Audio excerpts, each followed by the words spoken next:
In the summer of 1858, London faced a crisis so vile that Parliament itself fled from the stench. The Thames, once England's pride, had transformed into an open sewer carrying the waste of 2 million desperate souls. For centuries, Londoners relied on primitive cesspits and night soil men who collected human waste under cover of darkness.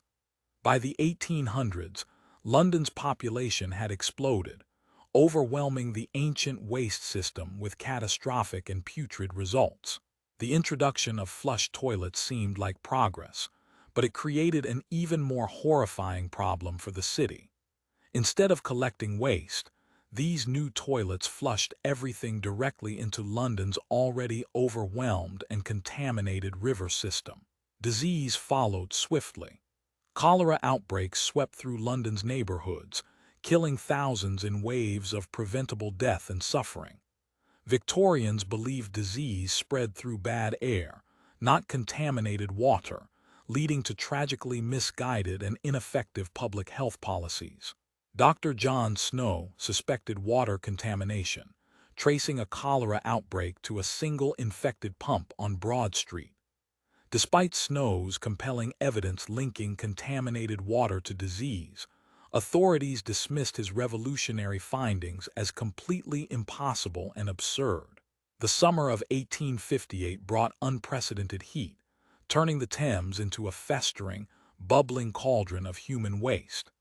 The stench became so overwhelming that members of Parliament soaked curtains in lime and considered abandoning Westminster entirely for relief.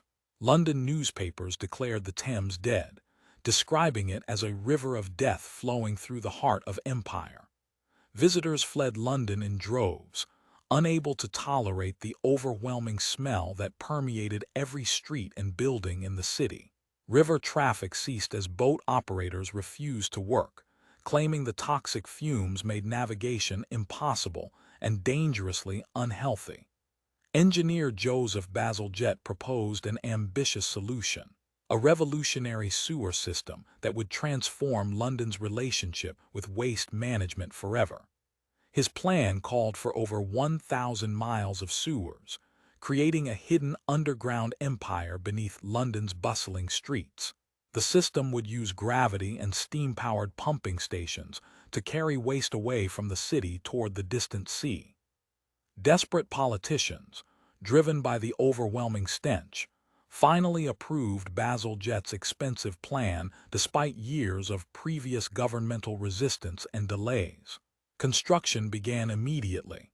Thousands of workers descended into London's depths, digging tunnels through clay, rock, and existing underground infrastructure. The work proved deadly.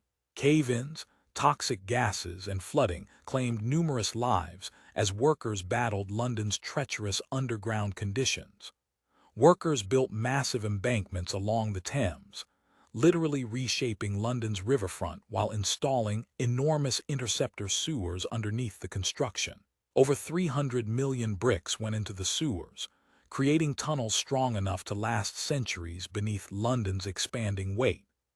Bazalgette designed beautiful underground chambers with decorative ironwork, treating sewers as architectural marvels worthy of artistic attention and civic pride. In 1865, the first section opened. Clean water flowed through London's taps while waste disappeared into Bazalgette's underground masterpiece. The Thames began clearing immediately. Fish returned, boats resumed service, and London's river started resembling water instead of liquid waste. Cholera cases plummeted dramatically. London's death rate dropped as the connection between clean water and public health became undeniably apparent.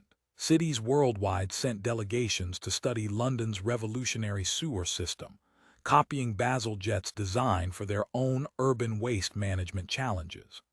Prince Edward officially opened the final pumping station in 1865, celebrating London's triumph over its most disgusting and persistent problem. The system processed over 400 million gallons daily, handling waste from millions of people with remarkable efficiency and reliability. London property values soared as the city became livable again. Neighborhoods previously abandoned due to stench experienced remarkable economic revival. Dr. Snow's water contamination theory gained acceptance posthumously, revolutionizing medical understanding of disease transmission and prevention throughout the civilized world. Bazalgette's sewers still serve London today, over 150 years later, proving that excellent engineering can outlast entire civilizations. The Great Stink transformed urban planning forever, proving that cities must prioritize infrastructure investment over short-term political considerations and immediate profits. London's greatest crisis became its greatest triumph, transforming a river of death into a foundation for one of history's greatest cities.